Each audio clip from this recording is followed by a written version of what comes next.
یہ ہو گئے علمی دلائل. پھر اللہ تعالیٰ نے چونکہ نبی کو تو منوانا ہوتا ہے نا, ضرور وہ تو نہیں منوانا ہوتا, نبی تو دنیا میں ریپریزنٹیٹو ہوتا ہے, تو پھر وہ آیات نازل ہوئی.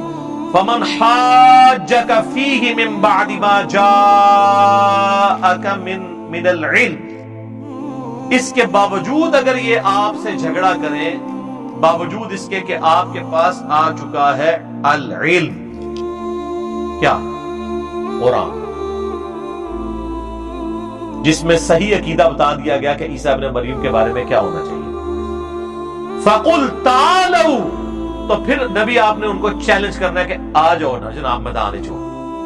نَدْعُوا أَبْنَاءَنَا وَأَبْنَاءَكُمْ, لے آؤ تم بھی اپنے بیٹوں کو, ہم بھی لے آتے ہیں اپنے بیٹوں کو.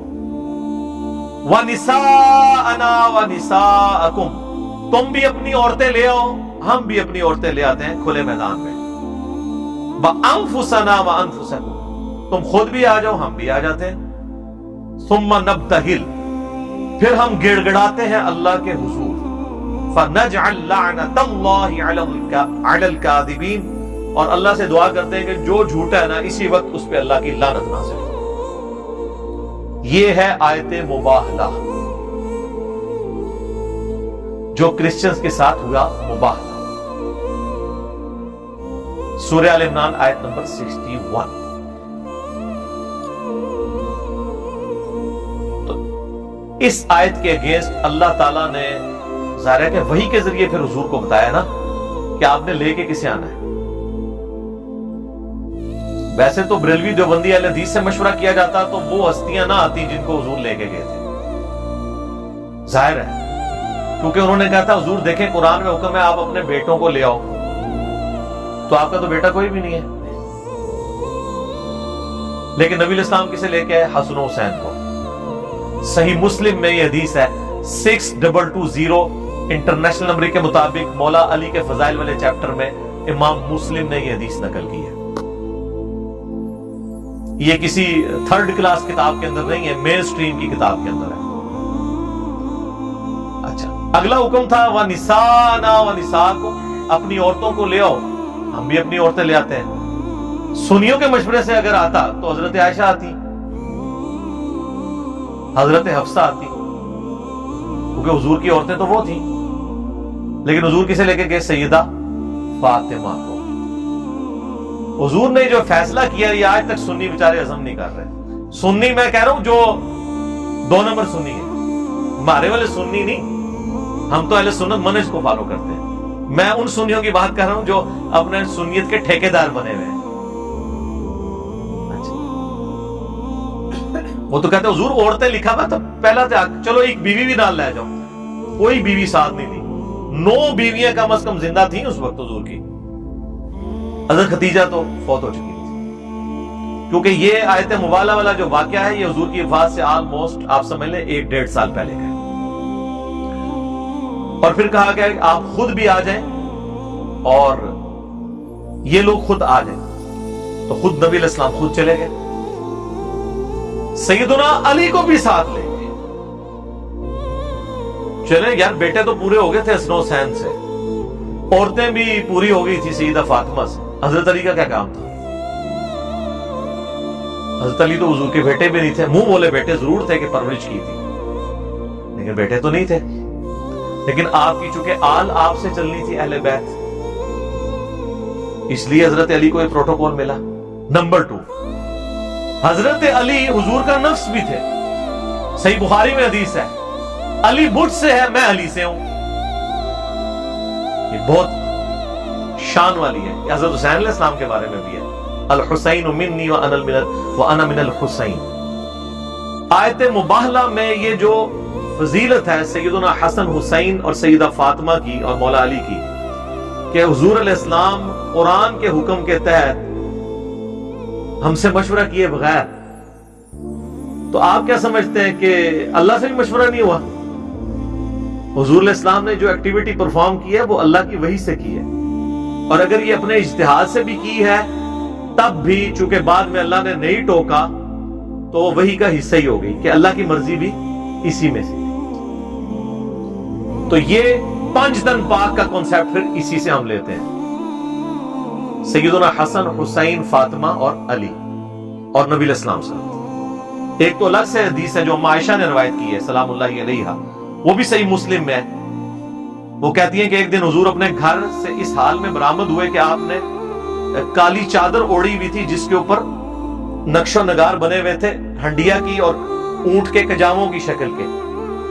تو اما عائشہ کہتی ہیں میں نے دیکھا کہ اتنے میں سیدنا حسن آئے تو حضور نے اپنی چادر کے نیچے انہیں لے لیا، پھر حسین آئے ان کو بھی لیا، پھر سیدہ فاطمہ آئی پھر ان کو بھی لیا، پھر حضرت علی آ گئے ان کو بھی لیا، اور سیدہ عائشہ یہ منظر دیکھ رہی ہیں، پوائنٹ ٹو بی نوٹڈ۔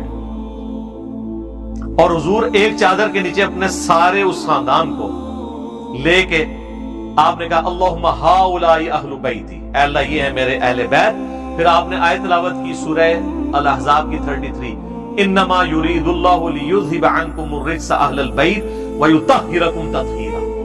اے نبی کے گھر والوں، اللہ تو چاہتا ہے تم سے ہر طرح کی ناپاکی دور کر دے اور تمہیں خوب صاف ستھرا کر دے۔ حالانکہ یہ آیت اسپیسیفکلی امہات المومنین کے بارے میں نازل ہوئی تھی، لیکن حضور نے اس آیت میں اہل بیت میں اپنی اولاد کو بھی اور سیدنا علی کو بھی شامل کیا۔ یہ بھی حدیث صحیح مسلم کے اندر ہے۔ اور سیدہ عائشہ کا اس حدیث کو روایت کرنا اس بات کا ثبوت ہے کہ وہ اہل بیت سے کوئی بغض نہیں رکھتی تھی، ورنہ تو ایک بند کمرے کا واقعہ تھا، اندر ہی رہ جاتا۔ لیکن اما عائشہ نے کبھی اہل بیت کی فضیلت نہیں چھپائی۔ آپ حیران ہوں گے یہ جو فضیلت ہے بخاری مسلم دونوں میں کہ حضور نے ایک کان میں حضرت فاطمہ کے بات کی تو وہ رو پڑی اور ایک بات کی تو ہنس پڑی۔ روئی تھی کہ خبر دی کہ ان قریب میں دنیا سے جانے والا ہوں، اور ہنسی اس بات پہ کہ میری وفات کے بعد میرے اہل بیت میں سب سے پہلے تم مجھے آ کے ملو گی اور تم اس پہ خوش نہیں ہو کہ جنتی عورتوں کی سردار ہو۔ یہ حدیث بخاری مسلم دونوں میں ہے۔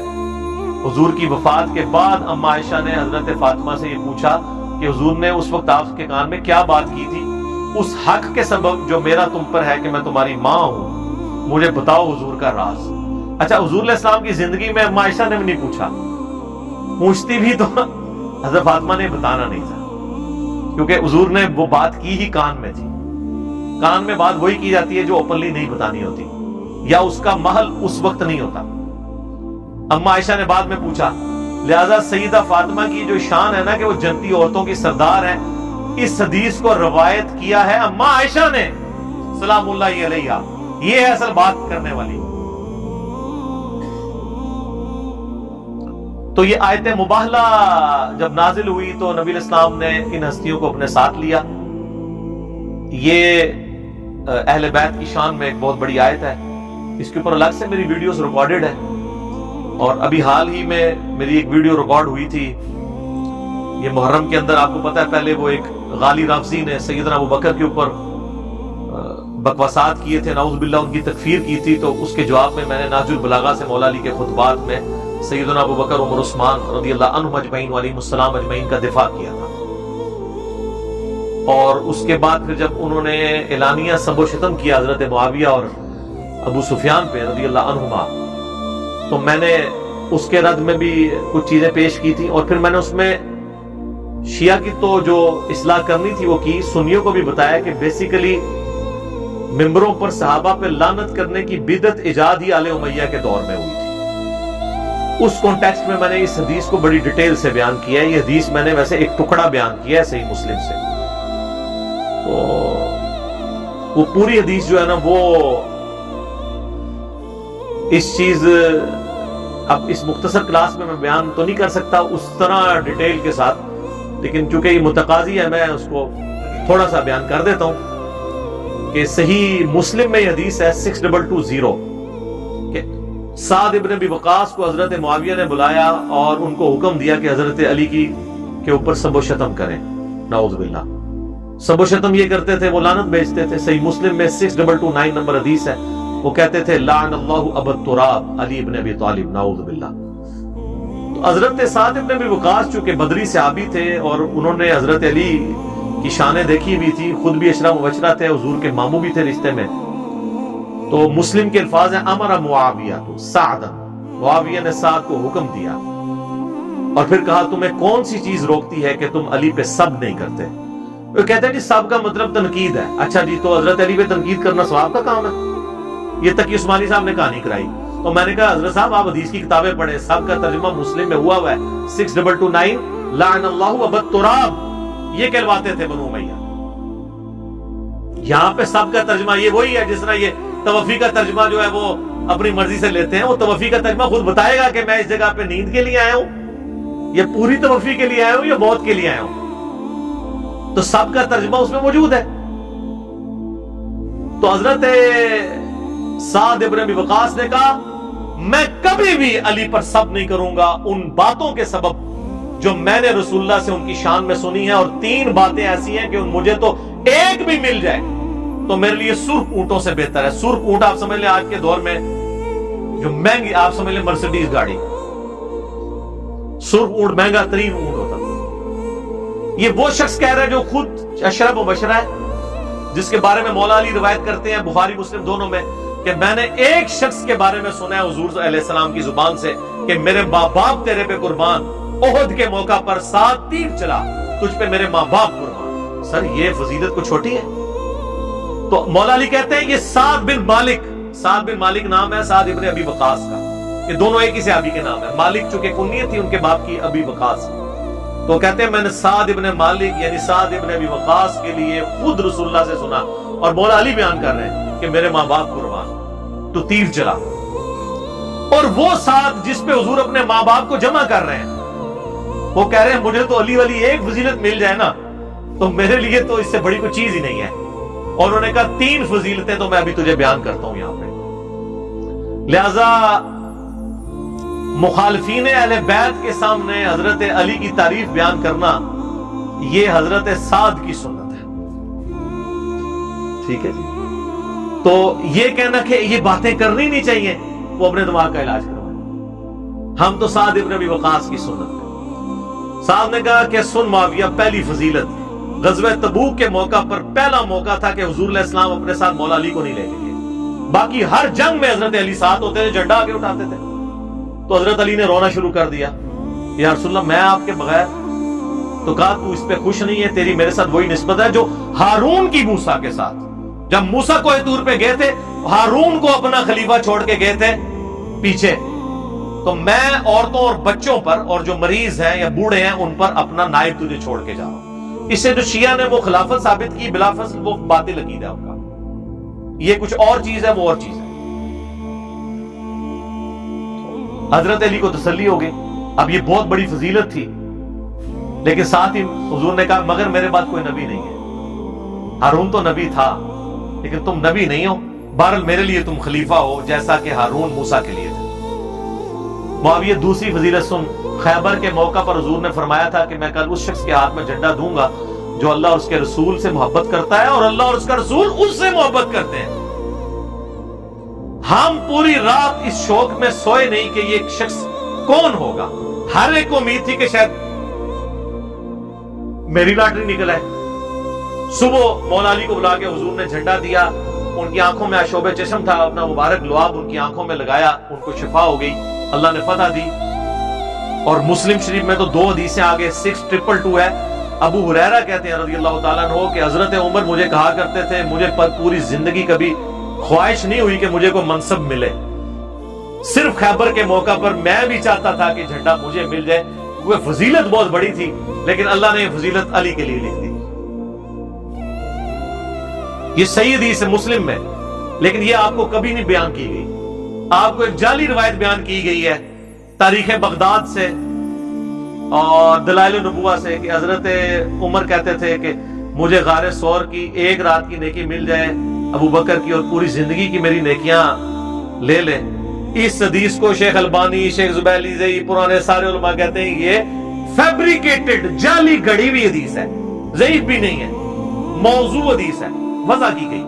اور وضع کی گئی تھی اسی کے اگینسٹ, مسلم کے اگینسٹ, اور ایسی وضع کی کہ اللہ کے فضل سے وہ تو سنیوں کے بچے بچے کو رٹ گئی جو کسی مین کتاب میں بھی نہیں تھی, دلائل النبوہ میں, اور جو مسلم شریف میں تھی کہ حضرت عمر کہتے ہیں مجھے علی پر رشک ہے کہ خیبر پہ میں رہ گیا, علی کو جھنڈا مل گیا.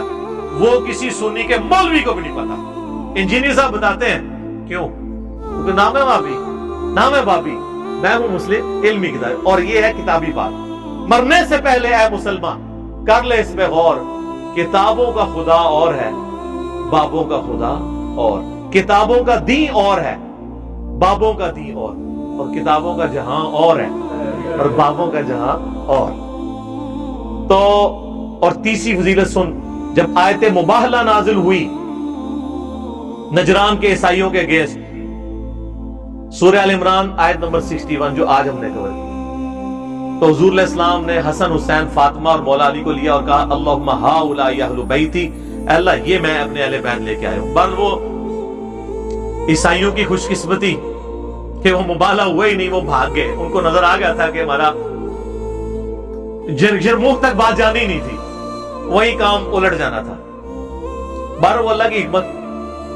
تو اس موقع پر انہوں نے حضرت معاویہ کو بتایا کہ یہ تیسری فضیلت آیت مباہلہ والی علی کو حاصل ہے، میں علی کے بارے میں کبھی کوئی برے الفاظ نہیں استعمال کروں گا۔ اسی حدیث کی ایک سند جو ہے وہ سنن نسائی الکبریٰ کا جو چیپٹر ہے خصائص علی، اس میں موجود ہے، اس میں آگے الفاظ ہیں، ان کا بیٹا کہتا ہے، بالکل ہی مسلم کی سند پہ ہے وہ حدیث، کہ جتنے دن حضرت معاویہ مدینہ رہے نا، دوبارہ انہوں نے حضرت علی کے بارے میں کوئی نیگیٹو جملہ اپنی زبان سے نہیں نکالا۔ وہ ڈر گئے بھی، حضرت سعد نے ڈانٹ ملا دی کہ بھئی علی کے بارے میں بات بھی نہیں کرنی، حتیٰ کہ اسی سنن نسائی الکبریٰ میں موجود ہے، سعد ابن ابی وقاص کہتے ہیں کہ اگر یہ لوگ بنو امیہ کے لوگ میرے سر پہ آرا رکھ دیں میری مانگ کے درمیان یوں، اور مجھے کہیں کہ آرا چل جائے گا، علی کو برا کہو، تو میں علی کو کبھی برا نہیں کہوں گا، جو کچھ میں نے علی کی شان میں حضور سے سن رکھا ہے۔ سبحان اللہ، صلاۃ بر محمد وآل محمد، اللہم صلی علی محمد وعلی آل محمد۔